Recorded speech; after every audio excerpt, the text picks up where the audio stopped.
to cite just one instance. Apart from seeing the hand of God right from the beginning, the 7th week was the hardest for us all. That was when the troop increased their hair rates. It was so intense and persistent that at a point, the fear of the bandits became secondary. We were just praying that missiles will not be accidentally dropped on us. But God kept us because we were so exposed, only covered with polythene bags and grasses. So amidst that fear, God consoled our hearts. And that week, it started on Monday. They had told us the previous week that the governor said that before Friday the next week we will be released. So we were calm. But when the hearing started on Tuesday, they become so furious.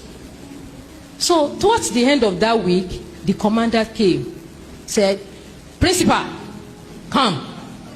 I was already shaking because I know what that could mean.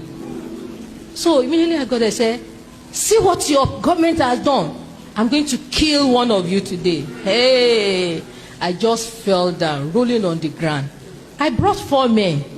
There are only 2 remaining. You still want to take another one? I already know that the knowledge of the other 2 will continue to haunt me for a long time. I was just rolling on the ground. And unlike him, he became calm. He became calm. He said they should call me, that when he left our place, that I should come. He said, "Now that the government has been doing this, what do you want us to do?" I said, "What you asked for is beyond any of the victims' family. Just ask for what we can run around for." He said, "Okay, I will send your message." I thought that had gone. Later in the night, we started hearing shovels walking. My men, the 2 of them, were shouting, "Mama, Mama, lo shovel, I'm on Kuro shovel." Money, one shisha kan lowo ni. I was crying as I was saying because we all knew what that meant. They were about to bury another person. So those 2, they were shouting, they were pleading, "Mama, eba won soro." Mama ke, kini mama fe se? But to the glory of God, that night, they just asked us to move because they could no longer stay in that place. Himself, he will be asked to stay there. And they said, "Mama, Principal, tell them we are ready to sacrifice any one of them if they make noise. They cannot kill all of us." How do you tell a 1 year, 3 months baby that do not cry? How do you tell a 2-year-old that you must not ask for food? Those periods, they were not free to prepare food because they were afraid that smoke will rat them out.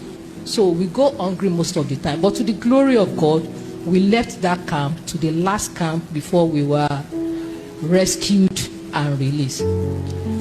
While I was there, apart from praying for God's release, I specifically asked for 2 things. One, I prayed that I will not meet an empty house. I knew how strong my husband's health is. So at a point when they told me that he has closed the line of communication, I said, something has happened to him. He wouldn't have done that on his own.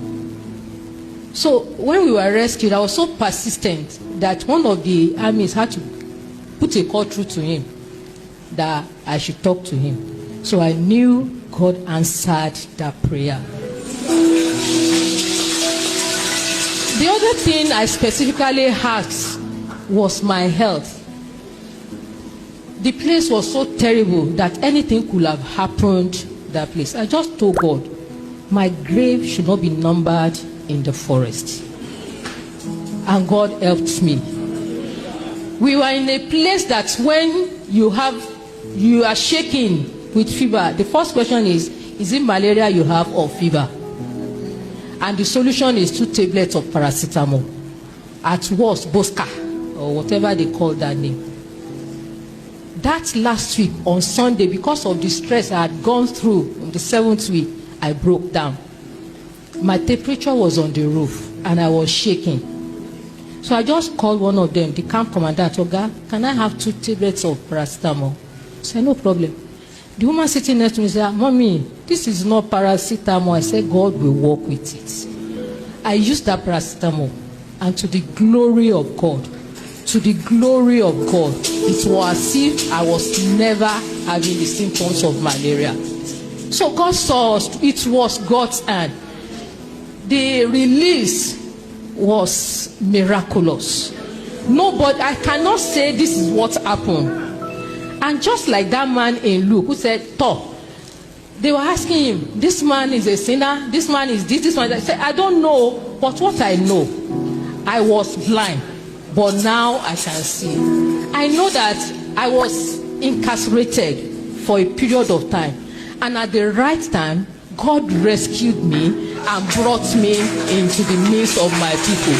So I give glory unto the Lord. I thank God for what He has done. My family cannot thank Him enough.